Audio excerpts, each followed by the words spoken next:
In 1937, Paris hosted the World's Fair. It's a kind of big coming together of modern industrialized nations to show their progress in technology, design, art, science.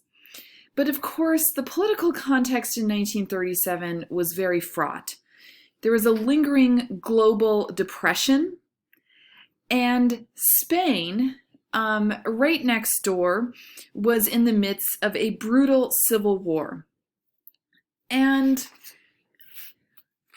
we see an ideological face-off here on the Paris fairgrounds. If you're wondering, oh, I didn't see any of this when I went to Paris, it's because, like most fairs, these pavilions are just temporary. But we see on the extreme right side of the political spectrum, we see National Socialists or Nazi Germany facing off with the extreme left side of the political ideology, or the Communist Soviet Union.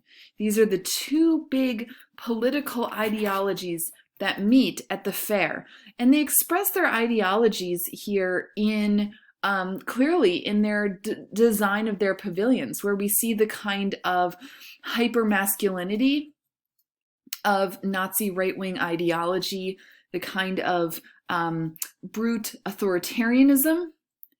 And on the left, in the extreme left-wing ideology, we see that expressed through the glorification of the workers, the average factory worker, farm worker who is propelling the worker state. But it was the Spanish pavilion that really emphasized to us the politically fraught time here.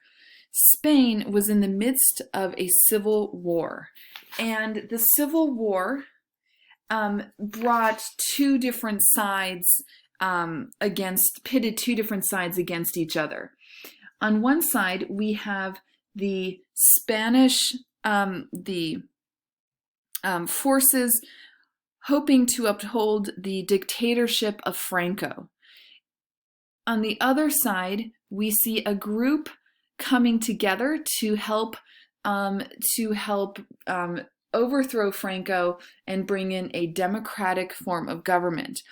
These are the Republican forces. They have nothing to do with the U.S. political Republican Party, but the Republican forces were socialists, communists, freedom fighters, pro-democracy fighters who came from all over the world, and they came together to build the Spanish pavilion at this Paris World's Fair to announce to the world, we need help, we need to defeat dictatorship in our own country. And Picasso decides to join that fight, and he submits his painting called Guernica as the centerpiece of the Spanish pavilion. The painting, you can see, we're looking at it in situ, so in position here. You can see he's using those same cubist forms we saw in his Women of Avignon, his portrait of Kahnweiler that we looked at a few weeks ago. And he's also referencing a contemporary event, because in the spring of 1937, Guernica, a small town in northern Spain, was bombed.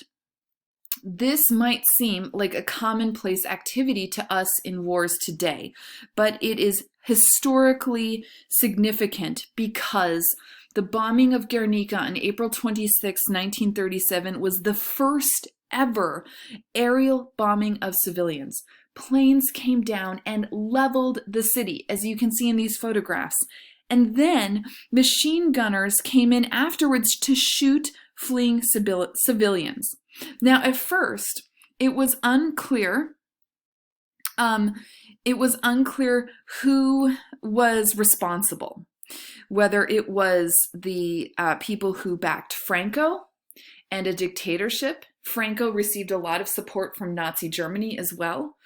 Or was it the Republican government that was trying to uphold democracy in Spain? And the Republicans received support from the Soviet Union, amongst other countries.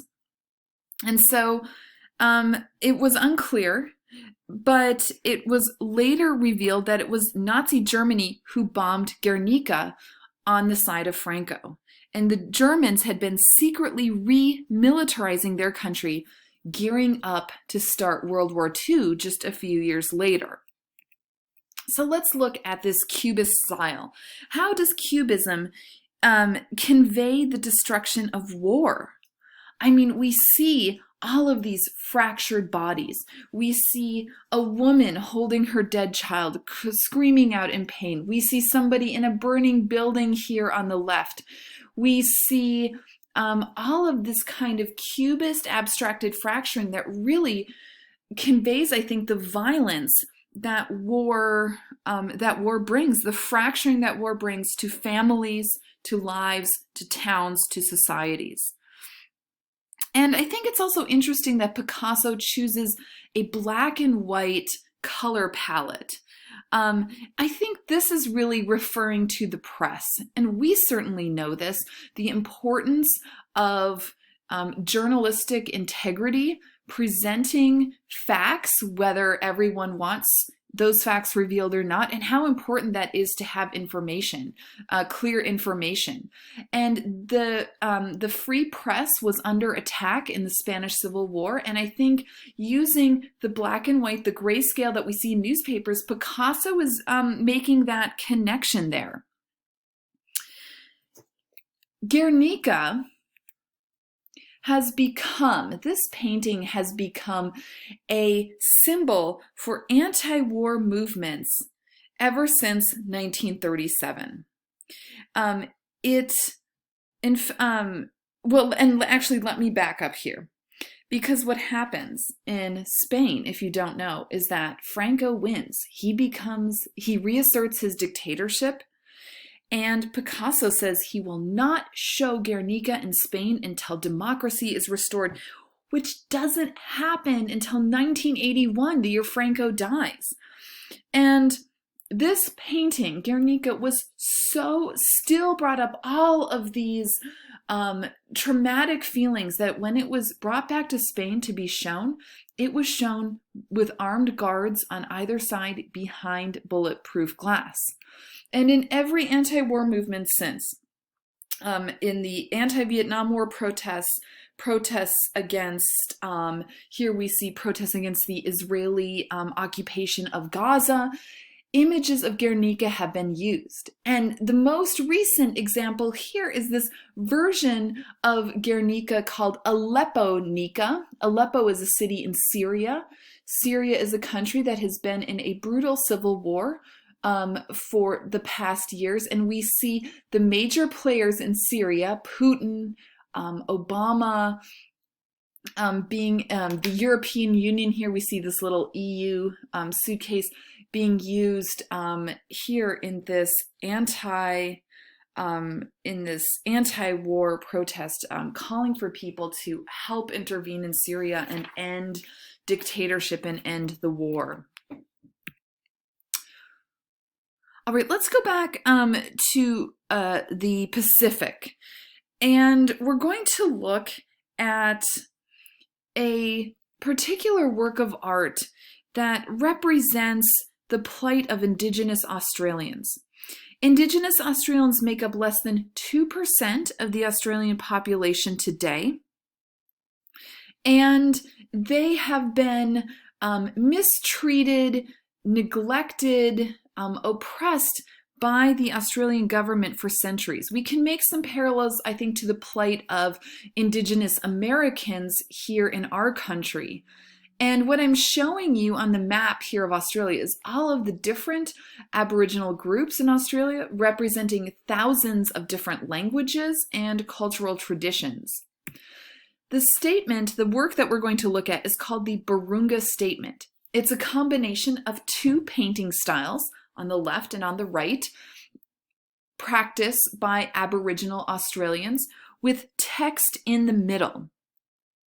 And the two styles of painting we see on the left, this is called bark painting, with a matrix of different geometric patterns, cross hatches, zigzags. And then on the right, we see the other major style of Aboriginal painting called dot painting. All of these little tiny dots and these fluid curving lines. In the center is text that calls for rights. For example, rights to teach their own indigenous languages in school, rights to manage their own land, rights to manage their own religious and cultural sites. This was a statement that was presented to the Australian Prime Minister in 1988. We see that ceremony in the two pictures here on the right.